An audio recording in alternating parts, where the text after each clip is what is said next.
Presento la primera de dos partes de esta conversación con César de Castro. Agradezco mucho al abogado de Genaro García Luna allá en Estados Unidos, en Nueva York, César de Castro. César, thank you very much for your time. Thank you for having me. Good evening. Okay, let me start what is going to happen tomorrow. Tomorrow will be 1 month since the verdict against Mr. García Luna.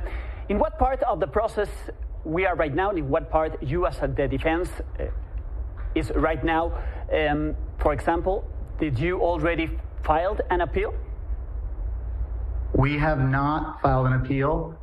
First, I can say, wow, I can't believe it's been a month. But we have not filed an appeal. The process here in the United States is you cannot file an appeal until 14 days or until you're sentenced. So our requirement is to file a notice of appeal to the Court of Appeals within 14 days of his sentencing. Now, his sentencing will be this summer, so then we will have 2 weeks in which we just have to file a notice, which is pretty much one-page piece of paper saying that we intend to appeal. Okay, is there any chance to withdraw charges against him before the sentence? No. No, there's no way that the government could do that. The government, well, I've never seen that happen. A jury has spoken. Yes. They convicted Mr. García Luna, and so that conviction will stand. And so the question then is, what is the sentence? And then what, if any, issues can we raise on appeal in order to try to reverse his conviction? Okay, if you can't file an appeal against the verdict, you will present one when it's sentenced. The appeal will be in the form of written arguments, which would be followed by oral arguments, but not for many months after sentencing. Okay. Before the sentence comes out, are you planning to file any motion on behalf of Mr. García Luna? For example, I don't know, letters of some witnesses, family members? So that could come in two different forms. Right now, the court has set a schedule for us for any post-trial motions. And what that means is that we can file a motion challenging the conviction with this judge. That's Judge Brian M. Cogan. We could file a motion to what we call it, set aside the verdict, meaning have a decision to say, well, the jury has convicted Mr. García Luna, but we are asking you, Judge, to say no and throw out the conviction. That doesn't happen very often, and we don't always file those motions. However, another motion that can be filed before sentencing is a motion to set aside that verdict based on new evidence. And that would come in the form of, it can come in any form. And so I'm not saying today that we have new evidence that shows Mr. García Luna's innocence, but we certainly would be trying to develop that evidence and try to develop anything we can to challenge the conviction and prove his innocence. Okay, so you can do it, but you don't have right now the information. That's correct. Okay, and someone. And if I may, I'm sorry to interrupt you, Alejandro. Yes. But we also have a lot of time, and we can develop that evidence within 3 years to file that motion. Okay. Just so your viewers are clear, it doesn't have to be filed within tomorrow or the next day or 14 days. It can take some time to develop, and we can then maybe file a motion if we can find new evidence that could lead to his innocence, or even an error, or that one of the witnesses was lying. Okay. How is him? In my understanding, you just saw him some days ago? Yes, I've seen him several times since the verdict. And, Genaro García Luna is a very smart man. He is also, I think people quoted as him being in shock after the verdict. That's true. We all were pretty shocked by the verdict. But after that, we are trying to get to work and continue to get to work to try to see what we can develop, what we can do to establish that this verdict was the wrong one. We have no problem. We respect the jury system. We respect the jury's verdict. That's very important. But that doesn't mean we agree with the verdict. And so, we continue to fight. He remains focused on what I can tell him, what this entire team can explain to him what his options are going forward. Is he worried about the penalty that could face? I think anybody would be worried about the penalties that he's facing, what exactly the sentence would be. I would be worried if I were sitting in his shoes. Anybody would. That is one of the areas in which we are focused. We are focused on not only re-examining the trial and the evidence and the witnesses against him, but we are also focused on putting forth the best package we can to explain to the court why we think he should get the minimum sentence. That is something that I think you asked me about earlier regarding letters. That is something that is very commonly done, yes. And I do it in every sentencing, which is to submit my sentencing arguments in writing, and that usually will include letters from family, friends, colleagues, former colleagues, anybody that can speak to our sentencing factors here, on which one of the most important is the history and characteristics of Mr. Garcia Luna. Someone has already agreed to file some letters like those? That's a process that it's not. It's an ongoing process as it happens. So generally what I will do when the time is right is I will reach out to as many people as I can, and then we'll see what letters come in. They come to me, I provide them to the court. There are certainly people who are willing to write letters for him. I've certainly been in contact with people in the last 3 years that would be willing to write letters for him. So I'm certain that he will have letters of support.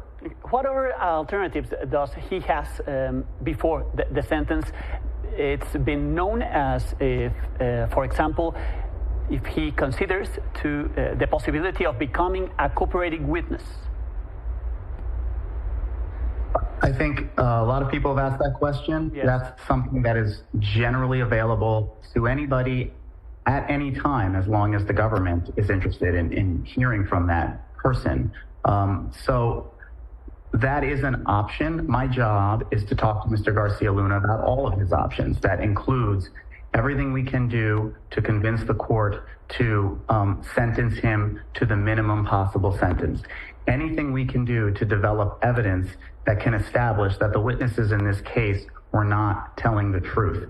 Any things we can establish that there is a ground for appeal, that we could potentially reverse his conviction.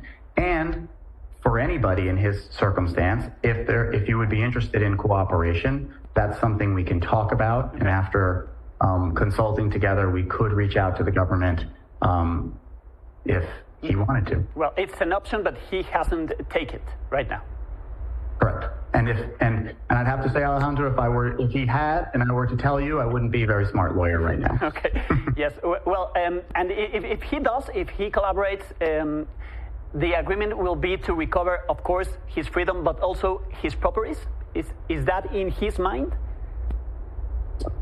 We really haven't gotten anywhere in that regard, but I think that what is commonly misunderstood about cooperation, and that includes even the witnesses that cooperated against Mr. Garcia Luna, is that we don't negotiate with the government when it comes to cooperation about sentencing, what the amount of time reduced or anything like that. That's always up to a federal judge to decide. And so what you do when a witness becomes a cooperating witness is they often take what we call a little bit of a leap of faith. And they say, okay, I'm going to provide this information. Hopefully it's useful so that the government comes back and will support me and write letters in support and get and help in my argument to get a sentence. Yes, and maybe get a sentencing reduction. But it's pretty certain, as we saw from all the witnesses in this case, you have people that were serving sentences like someone who had served, I think, 7 or 8 years and had been involved in hundreds of murders and was walking around the streets of Mexico City with an M16 grenade launcher, involved in hundreds of tortures, and is out on the street and free. Mm-hmm.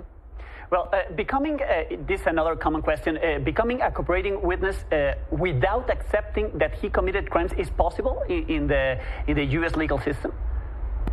Very, very good question. I think that's generally no. No. He needs to admit a crime. Almost all cooperators are admitting to crimes, pleading guilty to their offenses, or if they've been convicted of an offense, they are seeking a sentencing reduction after admitting their involvement in crimes. Yes, but he hadn't accepted any crime. The day he was arrested, he said he was not guilty and he didn't know, for example, Beltran Leiva. So for becoming a cooperative witness, he needs to accept that. Yeah, generally that's the process for cooperating witnesses. They have to accept responsibility for offenses and then provide information. If you are not accepting responsibility for crimes, you are not a cooperating witness in our sort of terms. You're just a witness. Yes. Has the prosecutors already offered an agreement to him or to you, the lawyer? We have not talked about it. Okay. What kind of information does the New York Attorney's Office will want him to expose if he becomes a cooperative witness? That's a question for them. Yes. Why does he decide to face a trial? Does he regret for spending more than 3 years in prison? No, I want to be clear. He's not. First of all, I know there's been a lot of talk. You've asked, but a lot of people have asked about, cooperating. Look, it's an option to someone. It doesn't mean that they have to take that option. The person has to, it has to be true that what it is we're talking about. I want to be very clear that I think anybody who watched this trial or can go and read the transcript can see that I think our team did a phenomenal job establishing that these witnesses were not consistent. There was no corroborating evidence of anything that they were saying, and I mean that, anything. There was no bank transfers. There were no emails. There were no text communications. There was nothing establishing, no recordings like all these people want to talk about, no recordings establishing that Mr. Garcia Luna aided the cartel in any way. So if people were to read the trial transcript closely, they will see that we attacked each witness in terms of their truth-telling, because they all have a history of lying and lying for their entire lives. And so, I want to be clear that we are focused, while that is the option everyone wants to talk about, here we are focused on establishing and trying to obtain potentially new evidence to show that Mr. Garcia Luna is not guilty. Okay, this kind of evidence could be shown during the trial, but you don't have enough time, or you don't have the information, and now it's time to do it. Am I correct? Well, yes and no. Okay. First, preparing for a trial of this magnitude is an incredible amount of work. But in order to find witnesses and talk to witnesses, one, they have to be available and want to talk to us. And so I found that a lot of people are scared of the United States government and scared of U.S. prosecution, as they should be. And so we didn't have a great deal of witnesses, nor do we think we needed a great deal of witnesses. I still believe that, because the government of the United States was required to prove his guilt beyond a reasonable doubt. We are not required to prove anything. However, I think one thing that has surfaced with this trial is that people got to see what everyone was speculating about in terms of the strength of the government's case. And I think they saw that it was just built on the words of these cooperators, something that, my understanding, and I'm no expert in Mexican law, that probably would be insufficient in Mexico even to convict somebody based on just the words of these cooperators. And so maybe people who were reluctant to come forward in these years past because they heard the news that there was lots of evidence against Mr. Garcia Luna, maybe some of those people who have now seen that there was not, may be willing to come forward and help us now. This include any former boss, colleague, co-worker? Sure, it could include anybody who has information that's relevant to whether the witnesses in this case were telling the truth or not. But no one has already raised their hands to do it? Not yet. Okay.